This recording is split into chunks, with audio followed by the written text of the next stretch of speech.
first set we talked about was the 4 types of sinners. And the first one is the incorrigible. We define that by Psalm 14, Psalm 53. The fool has said in his heart, there's no God. And we can go at length into different kinds of fools, which we don't have time in this kind of framework, but you can do that yourself. There's at least 6 different kinds of fools, and they are not all treated the same, so you can look that up yourself. Once a person becomes as Peter says, he is visited by God. We don't know what that means necessarily, but something awakens him. He's just going about his life, doing whatever he wants. He's not interested in spiritual things. He's just completely focused on this life. And something brings him to a place. The prodigal son was a fool. He left his home. He spent all of his money. He wasted it as though there was no God, as though there was no accountability for him. But he came to a place where he had to think about that. And God was able to visit him. And that place was hunger. He had spent everything he had. Now he was at a place where he was hungry. And he went and he became a servant in order to feed swine and take care of pigs. And in that situation where he was actually looking at these pigs and thinking about where he had come from, he came to his senses and he became awakened. Now, the same thing happened to the woman at the well. She was going out to the well at a time of the day when the other women were not there. This is in John 4. And as she was going out, she went out there for a reason, because she did not want to be with the other women. She did not want that, conversation and social interaction with the other women, and they probably likewise did not want her there. And so she went out to this well by herself in the heat of the day to get water. She is not interested. There's no indication she's interested in God at all. But when Jesus comes to her and he says, would you give me a drink? Then she's a little bit thrown aside, because she knows that he knows her. At least he knows the kind of woman she is. But in the course of the conversation, she becomes awakened. She realizes she's talking to a prophet, and she asks him a question.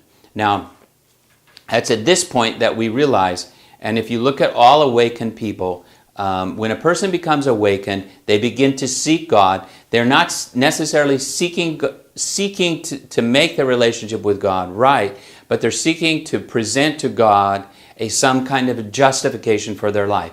Everyone wants to be perceived as good or as justifying their behavior. If their behavior is not good, they want to be able to at least justify their behavior as being not as bad as someone else.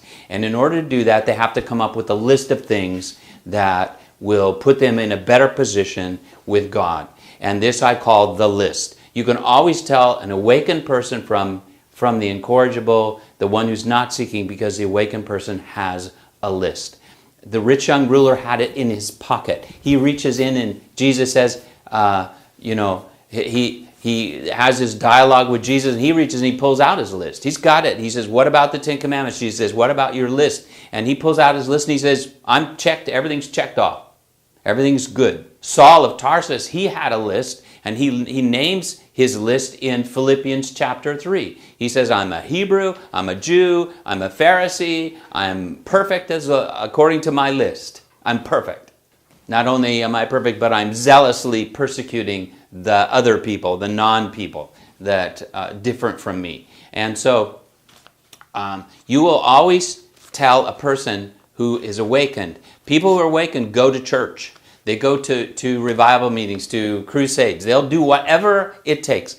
Anything you give them on a list, they will do it. And now here's where it's very important for us to understand the difference between the gospel, the kingdom of God, and how Jesus ministers to people, as opposed to just having a religious conversion rather than a spiritual conversion, is Jesus does not give them another thing to do on their list. The rich young ruler, he could have said, take a ship cross the Mediterranean Sea and win some convert over there, or give your life for a great cause or something. That guy probably would have done it.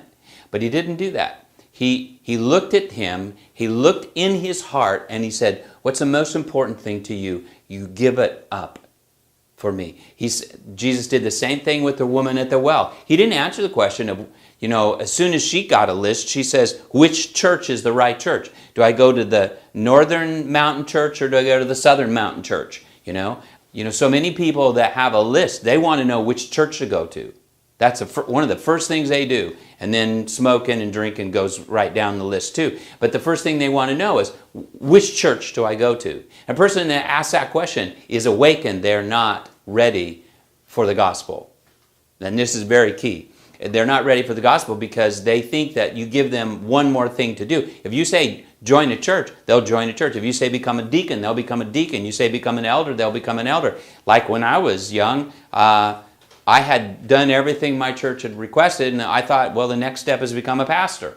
And so I made a commitment to become pastor before I was even a Christian, because that was a list of things that I had in my life. And so Jesus doesn't deal with he deals with the heart. He bypasses the list, and he goes right to the heart.